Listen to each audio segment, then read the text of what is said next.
everybody. Thanks for joining Lunch Breaks with John. I'm John, your host, and today we're going to be talking about my career journey.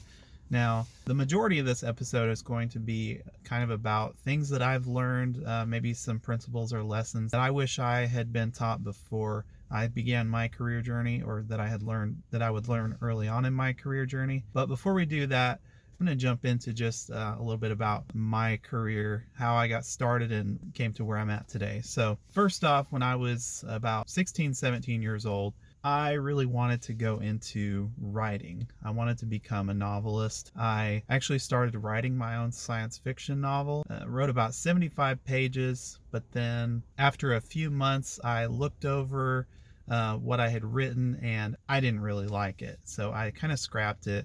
I started rewriting it a couple other times, but I just never really got to a point where I liked what I was writing, so I just gave up. When I turned 18, I started my first actual paid job. It was while we lived down in South America. My dad was working at the embassy at the time, so I got a part-time job as soon as I was old enough to at the embassy there. It was as a security escort. What I did was I would escort people such as Paraguayan nationals and things like that into the embassy, into like secure areas and stuff like that for cleaning, for maintenance, and for all different kinds of things like that, just to make sure they weren't doing anything sketchy or shady or anything. That was a good job. I worked there for about 6 months until we moved back to the United States. When we moved back to the US, I didn't actually work for about a year, and I kind of wish that I did during that time because I didn't have any bills or anything to pay, so that would have been a good time to earn some extra money. But I applied for a few jobs, but I just didn't really actively pursue a job during that first 12 months or so. And yeah, about 12 months later, I did get a job at JCPenney's. I worked there for, I guess, about a year and a half or so. And then I moved to Arkansas. I went to Bible college, transferred to a JCPenney's down there. Well, where I'm at now, actually. I worked there for a few months, but eventually the schedule just wasn't really working out after a couple months. They started trying to make me work on Sundays and things that kind of conflicted with my church and ministry schedule and everything like that when I was in Bible college. But then some friends of mine that worked at Chick-fil-A in that same mall, they also went to the college that I was going to. They got me to apply at Chick-fil-A, and they talked me up to the manager there. So I got offered the job, and I actually worked for Chick-fil-A for a total of 7 years. Now, there was a little bit of breaks in that 7 years, a couple different times when I worked other jobs or I quit for a little bit and then came back, but I worked there for a total of 7 years. About a year after I started there, I actually went back to JCPenney's and then was working Chick-fil-A and JCPenney's side by side for about 6 months. Then I went back to just full-time at Chick-fil-A because they were able to give me more hours. I pretty much stayed with Chick-fil-A for just a few years after that. I moved up in management. Eventually I became director of operations, pretty much oversaw most of the store management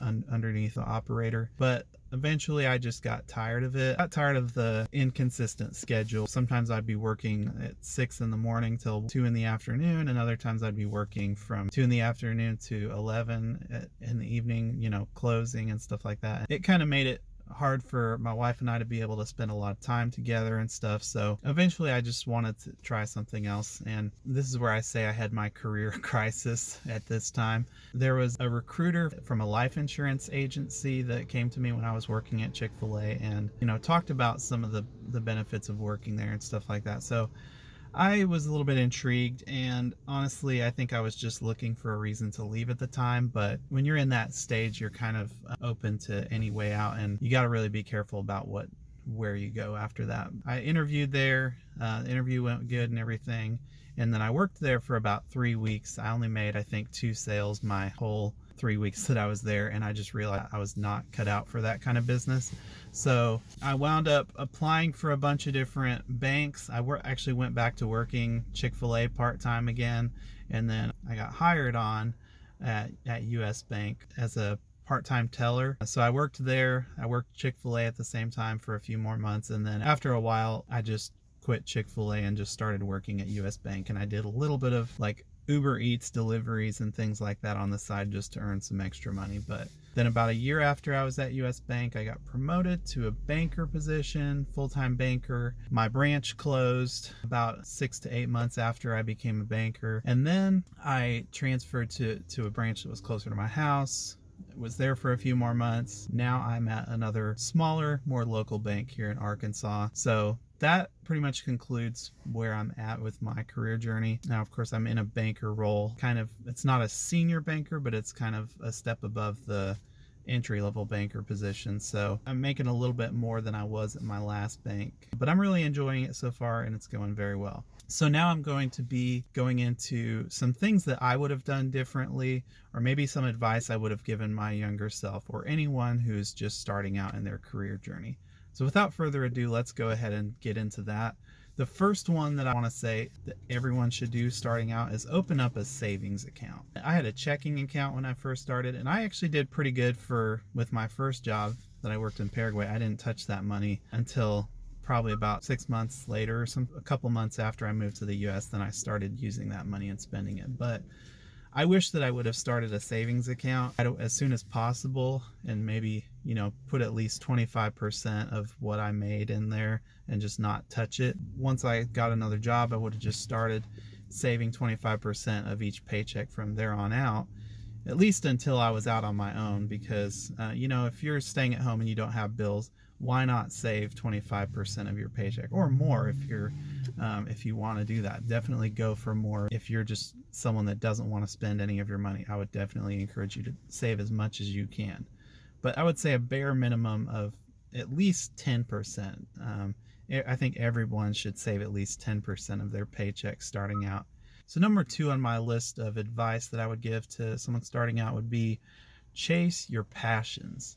Now, I say that because this was an area that I failed at when I was first looking into writing, which we talked about a little bit at the beginning. I think I had a pretty legitimate reason for quitting with my writing and stuff like that at the time, because I thought that I wasn't qualified, and in all reality, I wasn't at the skill level I needed to be to write a book. But that was an excuse to give up altogether. And if you have a passion for something, you should never give up on it. You should work to improve yourself. At that time, I was probably reading maybe 1 or 2, maybe 3 books a year. And if anyone's going to be a successful writer, I would say you need to read at least, maybe 10 to 12 books a year. It's not really that hard to read 1 book a month. And especially with the technology and the media that we have today, you can go through audiobooks. I actually just started Audible about a month ago, as we've talked about on this channel before. And I've already gone through about 3 books just in a period of over 30 days. So it's not hard to do, something that's easily achievable in our day and age. And I know that doesn't apply for every career option, and probably not all of you want to be writers, but the principle is to chase your passions, do the steps that's needed to, if you're lacking in a certain area, and to be able to pursue a career in that department, do the work to make yourself more skilled in that area. Number 3, I would say to my younger self that I would probably rethink college education. I'm not saying don't consider college education, just rethink it. A lot of careers these days don't require a 4-year degree. A lot of good careers do. If the line of work that you want to do requires a college education, then by all means go ahead and pursue that, especially if it's something you're passionate about. But I think way too many young people that are just not really sure what they want to do, they're encouraged to go to college and just kind of figure it out as they go along. But then they may decide, okay, well, I'm getting a degree majoring in political science or in criminal justice, and I don't really want to do that. Maybe I just want to start a lawn care business or something like that. And some people, they wasted several $1,000s on a college education when what they wind up doing is actually something that wasn't even related to that field. So I would just say rethink college education. Really consider if that's the area that you want to do. If you're not sure about it, I would maybe think, which this will actually lead into the next point, and this will go ahead and be number 4, learning an invaluable trade or skill. Now, there are lots of invaluable trades that you can easily get like a certification or license for without having to really do much college. Now, some of them might require a little bit of training, or like taking classes for 2, 3, maybe 6 months or something like that. But you can easily earn a certificate or a license, a certification, something like that, to be able to do some of these lines of work, which, there's all kinds of different ones you could pursue. You could do ones such as a CNA certification, which is a certified nurse assistant. I think that just takes maybe 3 to 6 months to do that. There's also electricians certifications, HVAC, plumbing, you name it. I mean, just all kinds of different trades and skills that are out there that you can actually, in all reality, make a lot of money from that type of work. Granted, some of it is a little bit harder work than other work. Maybe some of it is a little bit more manual labor or just work that's not the most pleasant to be around. But it can also lead to a very profitable career if you're good at what you do. So I would encourage anyone that's maybe just not sure about where you want to go in your career. I would encourage you to try to learn an invaluable trade. So now we're going to go into point 5 of things that I would have done differently or advice I would give. And I cannot stress this one enough. Number 5 is, if it sounds too good to be true, it probably is. Now, we talked a little bit earlier about my 3 weeks as a life insurance salesman. It was for American Income Life. The way that it was presented to me, and then whenever I went to the interviews and everything like that, the idea that was conveyed to me, that I felt like what they were saying, is that this was going to be something that's a no-brainer. It's just, you have these leads that are already lined up for you, people that are already interested in buying life insurance, and then all you have to do is call and set an appointment and then make the sale. There's actually a lot more that goes into it than that. These leads can come from all different kinds of things. Some people, they have a card, maybe if they're a union worker or something like that, they have a card that they can fill out. And if they fill it out, then they can qualify for a free accidental death and dismemberment life insurance. And basically all they have to do is listen to a sales representative. And you're supposed to add all this other stuff and try to get them to buy some permanent life insurance or other things like that. Annuities, there's all different kinds of products that you can try to sell, but most of the people don't think about that stuff when they sign a little card or something like that. I would just say that there's a lot of MLMs, multi-level marketing jobs, or pyramid scheme type jobs. If you ever come across something like that where it sounds catchy at the beginning, like all you have to do is, you make some sales and then you recruit other people under you. If they make sales, you make money off of their sales. And granted, if you're a good persuader, if you have a very persuasive personality and you're very outgoing and things like that, then maybe that kind of job might work for you. But it is very hard for someone who just wants to be upfront and honest with people and not try to haggle them and stuff like that, that's how I am. I don't like to put pressure on people, and that job was very much a high pressure sales type job. I would just say, unless that's something you want to do, if you like that kind of competition and cutthroat type work, then go for it. But I would say probably 9 out of 10 people don't want to do that. So if it sounds too good to be true, it probably is. That would be my advice. Now, there's one more I wanted to add to this. It's just, I guess, a bonus piece of advice. This kind of falls in line with the one about chasing your passions, but this is the flip side of that. And that is, don't feel obligated to follow someone else's dream.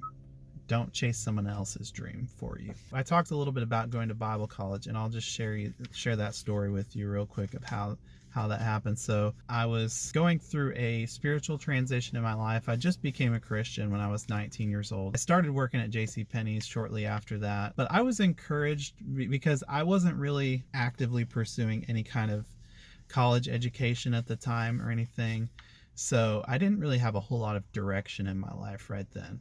And that's where this video comes in. If you're in that same boat, try to take some of this advice and do some research on what you want to do and everything. But as an older teenager that didn't have that much direction in his life, a lot of people in my church and friends and things like that, they encouraged me to pursue a career in ministry, which would be like, being a pastor or a missionary or something like that. And I kind of just thought, well, I didn't think that was what I was cut out to do, or like that was necessarily something I would be great at, but I felt like, okay, maybe that is what God would want me to do or something. So I decided to go ahead, and I was going to go for a 1-year Bible certificate at the college I went to, which it turned out I stayed for 4 years. And I think that's usually how they get you is in those Bible colleges, they try to get you to sign up for a year, and then they encourage you to stay for a full 4 years, and then just surrender your life to ministry work and things like that. Which, I mean, for certain people that's fine, but I feel like, and I'm not trying to knock anyone for this, but I'm just going to go on a little mini rant here, I guess. I feel like a lot of times Christians put pressure on young people to surrender their life to doing pastoral work, missions work, anything sort of in the area of Christian ministry as a full-time career. And I have a ton of respect for people who do that. There's a lot of people that I deeply respect and admire, and people that I love and that I'm close to that are in those types of careers. But that's not for everyone, and just because you're a Christian, that doesn't mean that you have to pursue a career in ministry. God may have given you gifts He may have given you the talents to be, one of the greatest physicians, or one of the greatest government agents, or someone in the military, or the list could go on and on. Maybe go into accounting or something like that. God gives us all different talents and abilities, and we put young people under pressure into thinking, well, just give a year to Bible college just to get that Bible certificate. If that's not what God's calling you to do, then I will just say, maybe you shouldn't do it. Maybe you should think a little bit about it before you do that, because and I'm not saying that I take my time in Bible college for granted. I definitely don't, and I think I learned a lot of valuable lessons in my time there. But at the same time, I don't feel like, looking back, I don't really think that was a specific calling that I had in my life. So I would just say to be careful about the things that you do, and whatever you do, don't do it to just try to follow someone else's dream or to try to make someone else happy. The best thing you can do is find out what talents and abilities you are good at, what you enjoy, and pursue a career in that field, and just make sure you do the work to get there. Don't give up. I can't stress that enough. I know this episode's been a little bit longer, but I just want to thank you guys for watching. And again, if you haven't subscribed to this channel, I would encourage you to do so. Please like and comment on this video as well, and share it with anyone that you think might benefit from it. If you think that someone could use this career advice in the stage that they're at in life. So that wraps up this episode. Thanks again for watching. I hope you have a great rest of your day, and enjoy your lunch if you're on your lunch break. Enjoy the weekend. And until next time, we'll see you on the next Lunch Breaks with John.